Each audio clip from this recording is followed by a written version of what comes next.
संत कबीरदास के प्रसिद्ध दोहे हिंदी अर्थ सहित। हेलो दोस्तों, अगर आप हमारे चैनल में नए हैं तो हमारे चैनल को सब्सक्राइब करें और साथ ही बेल आइकन को भी दबा दें ताकि आने वाले नए नए वीडियो का नोटिफिकेशन आप तक पहुंच सके। दोस्तों, आज हम लोग इस वीडियो के माध्यम से कबीरदास जी के बेहतरीन दोहे के बारे में जानेंगे जो जीवन के सही राह को दिखाते हैं। इस वीडियो के माध्यम से हम संत कबीरदास जी के लोकप्रिय दोहे के बारे में पढ़ेंगे और साथ ही उन दोहों को हिंदी में और साथ ही उन दोहों के हिंदी अर्थ को भी जानेंगे। तो आइए जानते हैं कबीरदास जी के दोहे के बारे में। बड़ा हुआ तो क्या हुआ जैसे पेड़ खजूर, पंथी को छाया नहीं फल लागे अति दूर। कई लोगों को अपने बड़े होने का अर्थात अपने गुणों पर बड़ा घमंड होता है, लेकिन जब तक व्यक्ति में विनम्रता नहीं होती है उसके इन गुणों का कोई फायदा नहीं है। इस बात को कबीरदास ने अपने उदाहरण द्वारा समझाया है। जिस प्रकार खजूर का पेड़ बहुत बड़ा होता है लेकिन उसमें ना तो किसी व्यक्ति को छाया मिल पाती है और ना ही उसके फल किसी के हाथ आते हैं। पोथी पढ़ी पढ़ी जग मुआ, पंडित भया ना कोई, 2.5 अक्षर प्रेम का पढ़े सो पंडित होई। कबीरदास जी कहते हैं पुस्तक पढ़ते पढ़ते लोग मर गए लेकिन कोई विद्वान नहीं बन पाया, लेकिन जो प्रेम के 2.5 अक्षर को पढ़ लेता है वही सच्चा विद्वान होता है। धीरे धीरे रे मना धीरे सब कुछ होय, माली सींचे सो घड़ा ऋतु आए फल होय। आज के इस समय में हर व्यक्ति को जल्द से जल्द सफलता प्राप्त करने की चाह होती है। इस पर कबीरदास कहते हैं कि धीरज रखने से सब कुछ होता है। भले ही कोई माली किसी पेड़ को 100 घड़े पानी से क्यों ना सींचे, लेकिन तब भी फल तो ऋतु आने पर ही लगेगा। कल करे सो आज कर, आज करे सो अब, पल में प्रलय हो जाएगी बहुरी करेगा कब। कबीरदास जी कहते हैं जो काम कल करना है उसे आज ही करो और जिसे आज करना है उसे अभी करो, क्योंकि पल भर में प्रलय हो जाएगी, फिर तुम कब करोगे। जाति न पूछो साधु की, पूछ लीजिए ज्ञान, मोल करो तलवार का बड़ा रहन दो म्यान। कबीरदास जी कहते हैं साधु की जाति मत पूछो, तलवार का मूल्य को जानो, उसकी ज्ञान को पहचानो, उसकी म्यान को पड़ा रहने दो। अति का भला ना बोलना, अति की भली ना चूप, अति का भला ना बरसना, अति की भली ना धूप। कबीरदास जी कहते हैं अधिक बोलना अच्छा नहीं है और ना ही अधिक चुप रहना अच्छा है। इसी प्रकार जैसे कि अधिक बारिश और अधिक धूप अच्छी नहीं होती।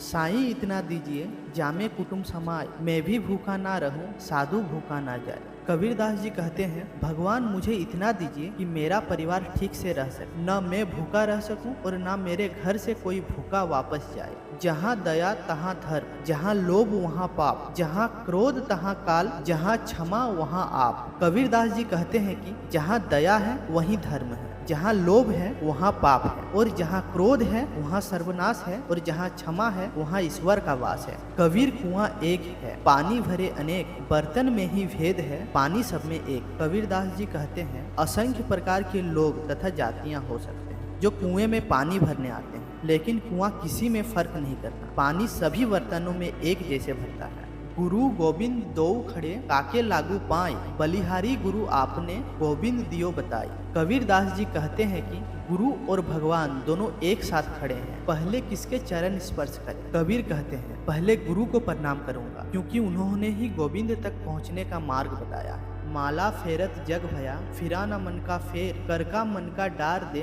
मन का फेर। कई व्यक्ति लंबे समय तक हाथ में लेकर मोती का माला घुमाता है पर उनके मन का भाव नहीं बदलता, उनके मन का हलचल शांत नहीं होता। कबीर कहते हैं कि हाथ में इस माला को फेरना छोड़कर मन की मोतियों को बदलो या फिर फेरो। तन को जोगी सब करे, मन का बिरला कोई, सब सिद्धि सहज पाइए, जे मन जोगी होई। कबीरदास जी कहते हैं कि शरीर को भगवे वस्त्र से धारण करना सरल है पर मन को योगी बनाना शक्तिशाली व्यक्तियों का काम है। यदि मन योगी हो जाए तो सारी सिद्धियां सहज ही प्राप्त हो जाती है। जब मैं था तब हरि नहीं, जब हरि है तब मैं नहीं, सब अंधियारा मिट गया दीपक देखा माही। कबीरदास जी कहते हैं जब मैं अपने अहंकार में डूबा था तब प्रभु को ना देख पाता था, लेकिन जब गुरु ने ज्ञान का दीपक मेरे भीतर प्रकाशित किया तब अज्ञान का सब अहंकार मिट गया। ज्ञान की ज्योति से अहंकार मिट जाता है और ज्ञान की आलोक से प्रभु को पाया जाता है। दुख में सुमिरन सब करे, सुख में करे ना कोई,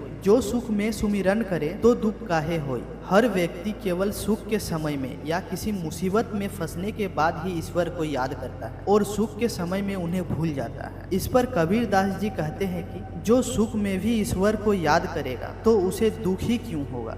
बुरा जो देखने में चला, बुरा ना मिलिया कोई, जो मन खोजा अपना तो मुझसे बुरा ना कोई। हर व्यक्ति की आदत होती है कि वह दूसरे व्यक्ति में कमियां या बुराइयां खोजने में लगा रहता है। इस पर कबीरदास कहते हैं कि अगर व्यक्ति अपने मन के अंदर झांक कर देखेगा तो वह पाएगा कि उससे बुरा कोई नहीं है। कबीरदास जी कहना चाहते हैं कि बुराइयां सामने वाले में नहीं बल्कि हमारे नजरिए में होती है। ऐसी वाणी बोलिए मन का आपा खोई, औरन को शीतल करे आपहू शीतल होई। कबीरदास जी कहते हैं कि इंसान को ऐसी भाषा बोलनी चाहिए जो सुनने वाले को बहुत अच्छा लगे। ऐसी भाषा दूसरे लोगों को तो सुख पहुंचाती ही है, इसके साथ खुद को भी बड़े आनंद का अनुभव होता है। निंदक नियारे रखिए आंगन कुटी छवाए, बिन पानी साबुन बिन निर्मल करे सुभाई। संत कबीर जी कहते हैं जो हमारी निंदा करते हैं उन्हें अपने सबसे खास रखना चाहिए, क्योंकि वे बिना साबुन और पानी के हमेशा हमारी कमियों को बताकर हमारे स्वभाव को साफ करते हैं।